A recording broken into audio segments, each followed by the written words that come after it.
You spoke about appropriate response that needed to be given to the Congress, and that was evident. I mean, the way the Prime Minister spoke, Union Home Minister Amit Shah followed it up. I saw you also respond when the young MP from Nagaland, Konyak, got up. I'm going to that portion later, but the aggression showed.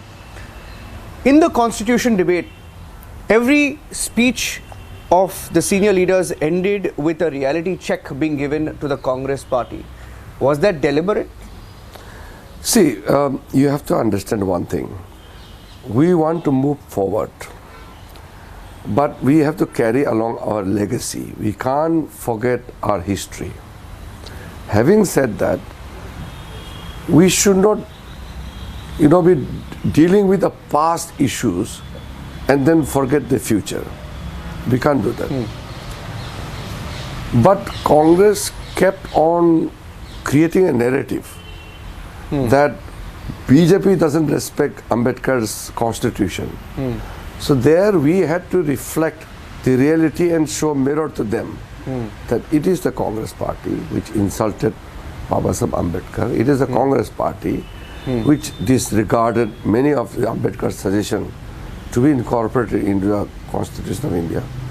It was the Congress party which insulted Ambedkar not once, but many times, including defeating him and not allowing him to come back to Lok Sabha after 1951. Because Ambedkar was defeated by Congress in 52 and then in 54 in the by-election.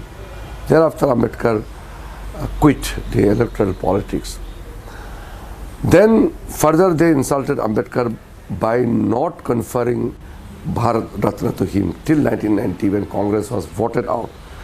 So one after another, Congress had insulted Babasaheb Ambedkar. So we had shown the mirror to the Congress party that it is you Congress people who insulted Babasaheb Ambedkar right from Pandit Nehru to this day. And while telling them the facts, they could not digest it. So they started creating ruckus. We are not scared of the Congress party. We have the numbers. We have the majority. But Parliament is not a platform to show your muscle power. You can show your vocal power in the Parliament. But the problem with the Congress party is they don't have the numbers physically. They don't have adequate numbers of members of Parliament.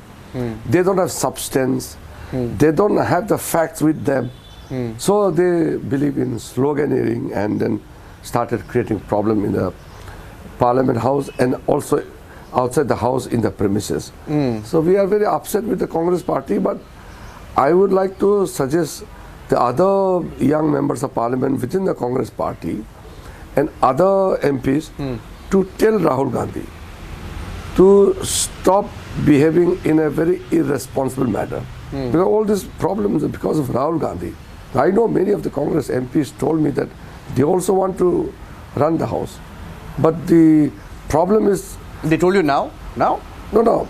They keep telling me they want to run the house. But the Congress party is, totally under the handicap. Full control of the family. So, very well, everybody knows Congress is not a democratic party. It's a family-run party. So what Rahul Gandhi says is the final. There are many senior members of Parliament who are very responsible, knowledgeable, and who understands the responsibility of opposition party. But because of the arrogance and attitude of Rahul Gandhi, the Congress party could not function even as a opposition party. So I was sad that because of the Congress party's attitude, the other MPs also had to pay the price. Mr. Rijiju, I have to confess that a lot of what was said in Parliament during the Constitution debate about Ambedkar, about Congress and Ambedkar, a lot of it is educational, a lot of it is not known to the public. And it's certainly not what is there in the textbooks or what we are taught in schools, right? In that context, I saw a tweet today where I think it was your BJP IT cell that had put out a tweet talking about how Nehru had written to different people saying that we will not take Ambedkar back, he needs to apologize, we should not let him come close to the Congress party. So it's known. But why is it not anywhere in our textbooks, in our system? Why does nobody know? Nobody is aware of that. See, you have to accept this reality that after 1947, it was Congress party throughout for a long time. So by that time, most of the facts of the history were removed, or at least they were not allowed to come into the public domain. People were not aware of it. Even in this recent election in Maharashtra, many people from my community are not aware of how Congress insulted Babasaheb Ambedkar. I had to explain to the people. So people coming from ST, SC community, yes. I'm a Buddhist. So I become the first law minister after 71 years. Ambedkar resigned as law minister in 1951. Then I was appointed as law minister by Modi ji in 2021. So after a gap of 71 years, another Buddhist became the law minister of this country. This is a matter of pride for our community, for the SC, ST and minority communities. People realize that why Congress obliterated the legacy of B.R. Ambedkar. So people started, knowing the reality, and then they decided to teach Congress a lesson.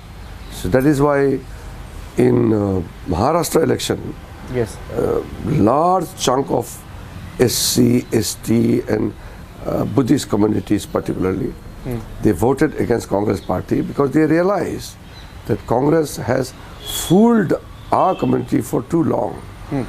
So that's why I'm saying for a long time Congress was in power. So they completely removed Ambedkar's legacy, including denying him the Bharat Ratna award.